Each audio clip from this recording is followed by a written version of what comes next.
केदारनाथ उपचुनाव को लेकर तैयारियां तेज हो गई हैं। बीजेपी और कांग्रेस के दिग्गजों ने ताकत झोंक दी है। कांग्रेस प्रदेश अध्यक्ष, नेता प्रतिपक्ष चुनाव प्रचार को धार दे रहे हैं। प्रवासी मतदाताओं को भी बीजेपी साध रही है। उपचुनाव में जीत की हैट्रिक होगी, ऐसा कांग्रेस का कहना है। उपचुनाव जीत मंगला और बद्रीनाथ की हार की कसक को दूर करेंगे, ये बीजेपी का कहना है।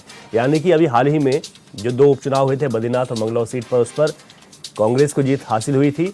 ऐसे भाजपा के लिए भी ये चुनाव चुनौतीपूर्ण बना हुआ है, लेकिन कांग्रेस आश्वस्त है कि 2 उपचुनाव जीते हैं, ये उपचुनाव भी जीतेंगे।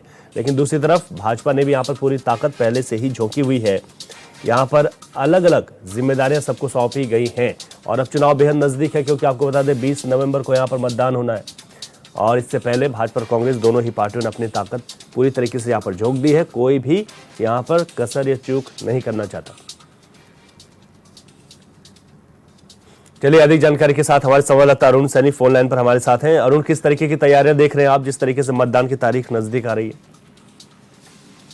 जी रवि, केदारनाथ विधानसभा उपचुनाव के लिए मतदान की तारीख जैसे जैसे नजदीक आ रही है, वैसे वैसे ही भारतीय जनता पार्टी और कांग्रेस पार्टियों के दिग्गज मैदान में जुट चुके हैं और अपनी पूरी ताकत जो है दोनों ही दलों के दिग्गज नेता जो है झोंक रहे हैं। अगर कांग्रेस पार्टी की बात की जाए तो पूर्व मुख्यमंत्री और कांग्रेस पार्टी के वरिष्ठ नेता हरीश रावत लगातार केदारनाथ में मोर्चा संभाले हुए हैं। प्रदेश अध्यक्ष करण महाराज, नेता प्रतिपक्ष यशपाल आर्य, पूर्व प्रदेश अध्यक्ष दिनेश गोदियाल समेत तमाम जो वरिष्ठ नेता हैं और दिग्गज हैं और लगातार केदारनाथ विधानसभा सीट पर मोर्चा संभाले हुए हैं। इसी तरीके से भारतीय जनता पार्टी की बात की जाए तो प्रदेश अध्यक्ष महेंद्र भट्ट के साथ साथ ही तमाम दिग्गज चाहे मंत्री हों, सांसद हों, लगातार जो है वहां पर दौरे भी कर रहे हैं, प्रचार प्रसार करने का काम कर रहे हैं। ऐसे में किसी दोनों ही दलों के लिए चुनौतीपूर्ण ये चुनाव है। दोनों ही दलों के सामने काफी चुनौती भी है। दोनों ही दलों की साख का चुनाव भी इस वक्त केदारनाथ विधानसभा सीट का जो उपचुनाव है वो बनता हुआ दिखाई दे रहा है। और ऐसे में अभी कांग्रेस पार्टी की बात की जाए तो कांग्रेस पार्टी का दावा है कि जिस तरीके से मंगलौर और बद्रीनाथ विधानसभा सीट कांग्रेस पार्टी जीती है, उसी तरीके से केदारनाथ विधानसभा सीट का उपचुनाव जीतकर जीत की हैट्रिक कांग्रेस पार्टी लगाएगी।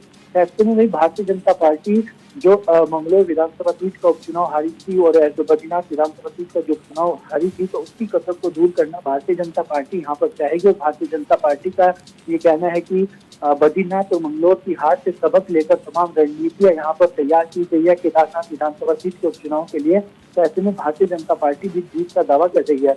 ऐसे में दोनों ही दलों के लगातार रणनीति भी तैयार की जा रही है। दोनों ही दलों के द्वारा कोई भी चूक चुनाव में नहीं की जा रही है। लेकिन ऐसे में 20 नवंबर को मतदान होगा, 23 नवंबर को मतगणना होगी और तभी ये देखा जाएगा कि आखिर केदारघाटी की जनता ने इस बार किसके सर पर देवताज सजाने का काम किया है। बिल्कुल ठीक है आपने। ये चुनाव जो है बेहद महत्वपूर्ण बना हुआ है दोनों ही पार्टियों के लिए। बहुत शुक्रिया अरुण, जानकारी के लिए आपका।